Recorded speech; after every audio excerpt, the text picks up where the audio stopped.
علیکم ورحمۃ اللہ وبرکاتہ۔ وعلیکم السلام۔ امام صاحب جو میں نے آپ کو بل کے پیسے دیے تھے وہ آپ نے جمع کرا دیے؟ جی چھوٹے بھائی آپ بے فکر ہو جائے، میں نے بل کے پیسے جمع کروا دیے تھے۔ جی ٹھیک ہے امام صاحب، اور کوئی کام ہو تو مجھے بتا دینا۔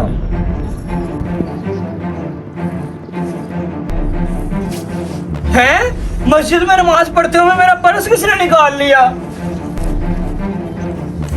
کیا ہوا بھائی صاحب، آپ نے مسجد میں اتنا شور کیوں ڈالا ہوا ہے؟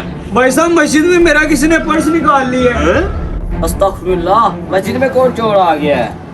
بھائی ایسا ہو ہی نہیں سکتا، اس کا پرس کہیں باہر چوری ہوا ہوگا۔ نہیں مولوی صاحب، میں جب نماز پڑھ رہا تھا تو مجھے محسوس ہو رہا تھا کہ میری جیب میں سے کوئی پرس نکال رہا ہے، اس لیے تو میں نے نماز پڑھتے ہی فوراً چیک کیا۔ اچھا تو بھائی جان آپ یہ بتائیں آپ کی جیب میں اور کیا کیا تھا؟ مولوی صاحب میری جیب میں پرس اور بہت زیادہ پیسے تھے۔ اچھا بھائی جان آپ پریشان نہ ہو، اگر آپ کی چوری مسجد میں ہوئی ہے تو انشاءاللہ آپ کا سامان آپ کو مل جائے گا۔ امام صاحب میرا سامان کب تک مل جائے گا؟ اچھا بھائی جان آپ ٹینشن نہ لیں، آپ ظہر کی نماز پڑھنے آئے، میں انشاءاللہ تب تک آپ کا پرس ڈھونڈ کے آپ کو دے دوں گا۔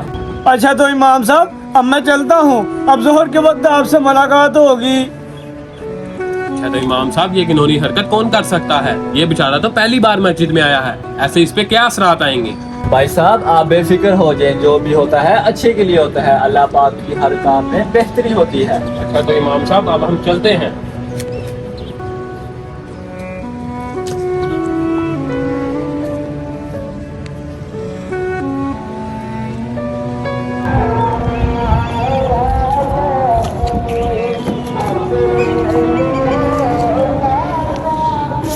قاری صاحب میں نے اپنے بیٹے کو آپ کے پاس زبردستی نماز کے لیے بھیجا تھا، کیا بنا؟ جی بھائی جان آپ بے فکر ہو جائیں، آپ کا کام ہو گیا ہے۔ چلے ٹھیک ہے قاری صاحب، اسی خوشی میں آپ کھانا کھائیں، میں چلتا ہوں۔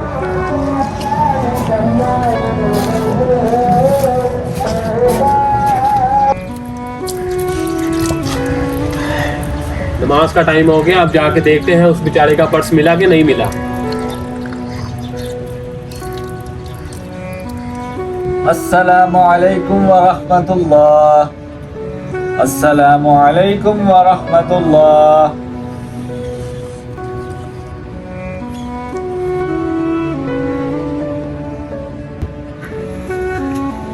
امام صاحب میرے سامان کا کیا بنا ہے اب تک؟ نہیں بھائی جان ابھی آپ کا سامان نہیں ملا، میں نے کچھ لوگوں سے پوچھ لیا ہے اور کچھ لوگوں سے بھی پوچھنا باقی ہے، میں ان سے پوچھ لوں پھر میں آپ کو آپ کا سامان دے دوں گا، آپ مجھے عصر کی نماز میں ملیں۔ کیا ابھی تک نہیں ملا؟ امام صاحب جلدی کریں، مجھے پیسوں کی ضرورت ہوتی ہے۔ چلے ٹھیک ہے میں کوشش کرتا ہوں۔ چلیں ٹھیک ہے، میں اگلی نماز میں آپ کو ملتا ہوں۔ 3 دن بعد۔ امام صاحب میرے سامان کا کیا بنا ہے؟ نہیں بھائی جان ابھی آپ کا سامان نہیں ملا، آپ اگلی نماز میں آئے انشاءاللہ آپ کا سامان مل جائے گا۔ امام صاحب یہ کیا ڈوپی ڈرامہ ہے؟ ہر نماز پہ آپ کہتے ہیں اگلی نماز پہ آنا آپ کا سامان مل جائے گا، لیکن سامان نہیں ملتا۔ اگر آپ سے میرا کام نہیں ہوتا تو آپ مجھے بتا دیں تاکہ میں اس طرح نماز پڑھنے تو نہ آؤں۔ بیٹا کس سامان کی بات کر رہے ہو؟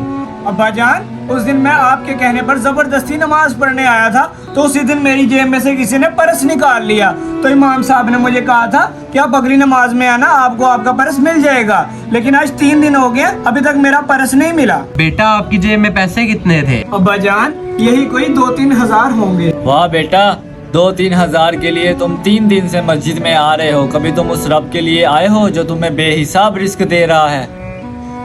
بیٹا آپ کو سبق سکھانے کے لیے آپ کا پرس اور پیسے میں نے چرائے تھے، جو رب آپ کو 5 وقت کی نماز کے لیے بلاتا ہے، کبھی آپ اس کے لیے آئے ہو اور آپ 3 دن سے ان 2-3 ہزار کے لیے آ رہے ہو؟ امام صاحب آپ نے تو میری آنکھیں کھول دی، اب انشاءاللہ میں 5 وقت کی نماز پابندی سے پڑھا کروں گا۔ عامر صاحب آپ کو بہت بہت مبارک ہو، اب انشاءاللہ آپ کا بیٹا نمازی بن جائے گا۔ بے شک نماز ہر مسلمان پر فرض ہے اور قیامت کے دن پہلا سوال بھی نماز کا کیا جائے گا۔ اللہ تعالیٰ سب مسلمانوں کو دل سے نماز پڑھنے کی توفیق عطا فرمائے، آمین۔